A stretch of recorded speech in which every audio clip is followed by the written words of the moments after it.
François Le Texier est avec nous. Merci, monsieur Le Texier, d'être avec nous en direct après cette rencontre. On va vous poser la question sur le carton rouge. Comment vivez-vous la situation? Comment l'analysez-vous? Et comment prenez-vous cette décision d'exclure Amin Harit à la 20e minute? Ouais, bonsoir à tous. Déjà, je vois effectivement Amin Harit arriver avec la jambe tendue en direction du torse de son adversaire. Ça, c'est le premier élément que je distingue à vitesse réelle. Dès le départ, j'ai le sentiment que ce geste-là met en danger l'intégrité physique de son adversaire. Ensuite, je prends le temps de la réflexion, malgré tout. Et très rapidement, Marquinhos, effectivement, enlève son t-shirt. Et je vois à ce moment-là la trace au niveau du sternum. Il y a la trace, effectivement, des crampons au niveau du sternum de Marquinhos. Et c'est ces deux éléments-là, à la fois ce que j'ai perçu à vitesse réelle, et puis également les conséquences de ce geste-là qui me décident à exclure M. Harit. Vous avez, je ne sais pas si c'est le bon mot, le doute, mais en tout cas l'interrogation. Et c'est ce que vous voyez sur le torse de Marquinhos qui motive et qui acte cette décision? En tout cas, j'ai la volonté de confirmer ma vision à vitesse réelle avec la conséquence du geste. Ça, c'était important pour moi, parce que je sais par expérience que ce type de gestes, lorsqu'ils sont commis, génèrent forcément une conséquence sur le corps de l'adversaire.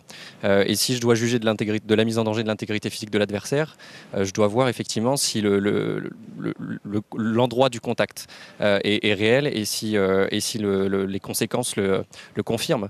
Donc oui, effectivement, j'ai souhaité confirmer ma perception à vitesse réelle par la conséquence du geste. Ouais. Qu'est-ce qui prédomine? L'intégrité du joueur ou l'aspect volontaire ou non de l'intervention du joueur qui fait la faute? C'est clairement la mise en danger de l'intégrité physique de l'adversaire. C'est ce sur quoi on est particulièrement vigilant, parce que c'est notre travail de protéger les joueurs. Et la mise en danger de l'intégrité physique de l'adversaire, même lorsqu'elle n'est pas générée par une action délibérée et volontaire du joueur, mérite pour autant une exclusion. Donc le caractère délibéré du geste ne change en rien la sanction disciplinaire qui doit être donnée. Ok, on a bien compris votre décision. Est-ce que la VAR vous demande ou vous avez une discussion avec la VAR, un échange pour justement aller voir les images, parce que vous parlez de ce que vous voyez sur le torse de Marquinhos et c'est vrai que c'est spectaculaire, mais peut-être que le geste valait le coup d'aller voir justement la vidéo après. Qu'est-ce qui fait que vous n'y allez pas? Eh bien, parce que dans ces cas-là, alors vous le savez, je pense maintenant, mais sur chaque situation de pénalty, de carton rouge notamment, l'assistance vidéo regarde les situations. Ça, je pense que maintenant, c'est ancré chez chacun. Et là, en l'occurrence, l'assistance vidéo ne considère pas que ma décision est une erreur manifeste. Au contraire, il me confirme que ma perception est réelle, qu'il y a un contact de la semelle au niveau du torse, avec un angle d'ailleurs qui n'a pas été diffusé par la réalisation. C'est un angle qui permet effectivement de voir le duel de profil. Et lorsqu'il y a un arrêt sur image qui m'a notamment été transmis par mon arbitre vidéo a posteriori, on constate clairement le contact de la semelle au niveau du sternum. Ça, je ne pouvais pas en douter puisque j'ai vu les conséquences du geste. Monsieur Le Texier, bonsoir. Merci bonsoir, beaucoup d'être passé, parce que je trouve que c'est très courageux de votre part de venir vous exprimer, et je trouve que le corps arbitral devrait le faire beaucoup plus souvent. Moi, la question que j'ai, c'est que je ne suis vraiment pas d'accord avec ces décisions, parce que je trouve que l'intégrité du joueur n'est pas mise en danger. Vous dites qu'il y a la semelle de Harit qui est sur la poitrine un peu de Marquinhos. Ce sont les traces de crampons qui vous forcent à prendre la décision. Mais on sait très bien que les contacts sur un terrain arrivent assez souvent. Et je trouve que quand on est un peu à la 20e minute, c'est une décision qui peut avoir une importance réelle sur le reste du match. Est-ce que ça ne valait pas la peine justement d'aller voir la VAR pour avoir une certitude que l'intégrité du joueur est mise en cause pour pouvoir prendre une décision, parce que ça a quand même un impact énorme sur le reste du match? Alors, en prenant déjà une décision à la 20e minute d'une rencontre comme celle-là, je ne doute pas du fait que ma décision va avoir un impact sur les déroulés de la rencontre. Déjà, on est conscient de ça. Pour autant, notre travail, c'est de prendre des décisions en fonction de considérations techniques. Et si les considérations techniques doivent m'amener à prendre une décision forte et courageuse à la 20e minute d'un match, je me dois de le faire. Ça, pour moi, déjà, c'est le premier élément de réponse que je souhaiterais vous apporter. Le deuxième élément de réponse, c'est sur la mise en danger de l'intégrité physique de l'adversaire.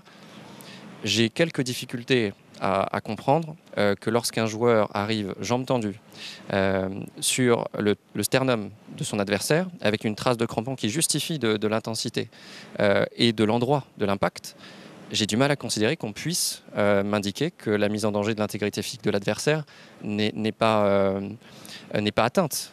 C'est sur ce critère-là qu'on semble être en désaccord.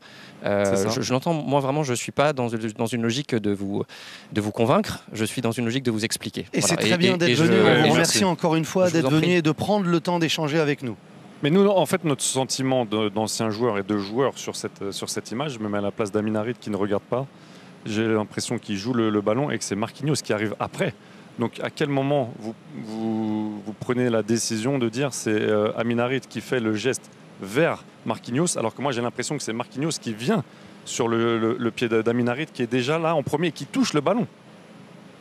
Alors, en premier, il vient jouer le ballon. En fait, c'est ça. J'essaie de me mettre en fonction des joueurs. Que les deux joueurs viennent jouer le ballon, je ne le conteste pas. Et d'ailleurs, s'il n'avait pas joué le ballon, ça n'aurait pas été une faute grossière, ça aurait été un acte de brutalité. Donc le motif de l'exclusion aurait été différent. Donc je ne conteste pas le fait qu'il joue le ballon. Je conteste simplement qu'entre un joueur qui joue le ballon de la poitrine et un autre qui joue le ballon avec la jambe tendue et une semelle au niveau du sternum, il y a une différence qui me semble être majeure. Mais voilà, une fois de plus, je cherche simplement à vous expliquer ma décision. J'ai une dernière chose et une question à vous poser, c'est vous, comment vous vivez ce match-là à partir de la 21e minute jusqu'à la fin du match? C'est très personnel, vous pouvez répondre ou ne pas répondre, mais c'est plus sur vous. Vous êtes un humain, vous aimez le foot, vous aimez la Ligue 1. Comment on vit quand on est arbitre à ce niveau-là, après ce genre de décision, la suite d'une telle rencontre?